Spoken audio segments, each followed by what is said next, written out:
সত্য সুন্দর। আমার দুইটা মেয়ে বড় মেয়েটা বিয়ে দিয়ে দিছি, ছোট মেয়েটা লামিয়া স্কুলে আছে, লামিয়া আক্তার মার্জিয়া 17 রানিং। আপু, আপনার বাচ্চা যখন পৃথিবীতে আসে, ছোট বাচ্চাটা, তখন কি আপনি বুঝতে পেরেছিলেন যে আপনার বাচ্চাটা একটু স্পেশাল?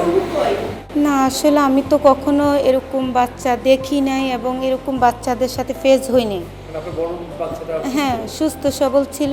আর এই বাচ্চাটা যখন হয়েছে আমি তখন গণস্বাস্থ্যে মানে বাচ্চাটা নর্মাল হওয়ার জন্য অনেক চেষ্টা করা হয়েছে, পরে দিয়ে নর্মাল না হওয়ার কারণে আমি গণস্বাস্থ্যে চলে যাই।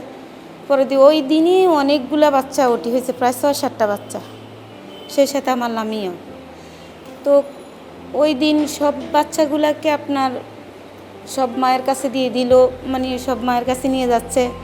আমার বাচ্চাটাকে নিয়ে দেখলাম অনেক ডাক্তারগুলা মানে অনেক কিছু বলতেছে, অটিজম বলতেছে, অটিস্টিক বলতেছে, মানে কি বলতেছে এটা আমি আসলে বুঝতেছি না। তার বাচ্চাটা যে হিসেবে মানে দিনে মাসে হয়েছে, বাচ্চাটা অনেক ছোট হয়েছে, অনেক ছোট বাচ্চাটা ছিল। তো ওই বাচ্চাটা ওইখান থেকে প্রায় আমি 4 বছর এই বাচ্চাটা হাঁটতো না, খেলতো না, হাসতো না, বসতো না, কাঁদতো না, যে ক্ষুধা লাগছে কাঁদবে সেটাও করে নাই সে। তো 4 বছর শেষের দিকে তখন আমি ওই গণস্বাস্থ্যে ওরে নিয়ে যাতায়াত করতেছি, আসা যাওয়া করতেছি, করতে করতে একসময় যে ডাক্তারটাকে আমি ওরে দেখাচ্ছি যে ডাক্তার সাহেব, আমার বাচ্চাটা কি আসলে কখনো হাঁটবে না, কথা বলবে না, বা আমাকে মা বলে ডাকবে না? তো উনি আমাকে একটা উত্তর দিল যে মাগো, আমি তোমাকে এই 3-4 বছর তুমি আমার কাছে বাচ্চাটা নিয়ে অনেক আসা যাওয়া করতেছ, যেতটুকু দেখলাম বুঝলাম এ বাচ্চাটার কোনো চিকিৎসা আমাদের হাতে নাই। যদি আল্লাহ চায় তাহলে বাচ্চাটার কিছু হবে, বা ইমপ্রুভ হবে, বা হাঁটবে, বা দাঁড়াবে। তো এটার জন্য উনি আমাকে একটা কথাই বললো, আমার সবসময় এই কথাটা, ওনার কথাটা আমার মনে হয়। আমি মনে করি মা, তোমাকে আমি যতটুকু দেখতেছি, তুমি আল্লাহর কাছে সাহায্য চাও, তাহাজ্জুদটা তুমি ওর জন্য একটু করো।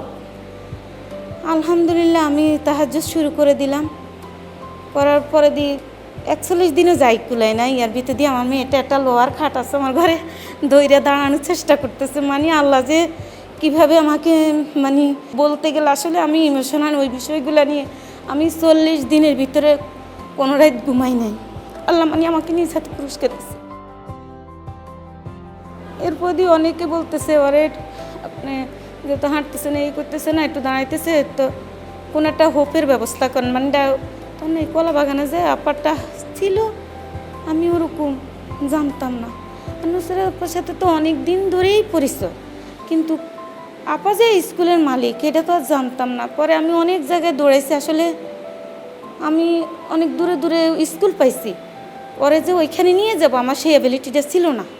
আমার ওই গাড়ি ভাড়া, ওই রিক্সা ভাড়াটা ছিল না। মিরপুরে পাইছি, মগবাজার ওদিকে একটা ছিল, ওইখানে পাইছি, কিন্তু পাই নাই। পরে দিয়ে যাক আল্লাহ পাক চাইছে বলে নুসরাত আপার আমার জন্য মায়া হয়েছে, দয়া করছেন উনি, আল্লাহর রহমত ছিল। উনি আমার বাচ্চাটাকে ওনার স্কুলে নেয় এবং কি সম্পূর্ণভাবে ফ্রিভাবে নিচ্ছে বাচ্চাটাকে।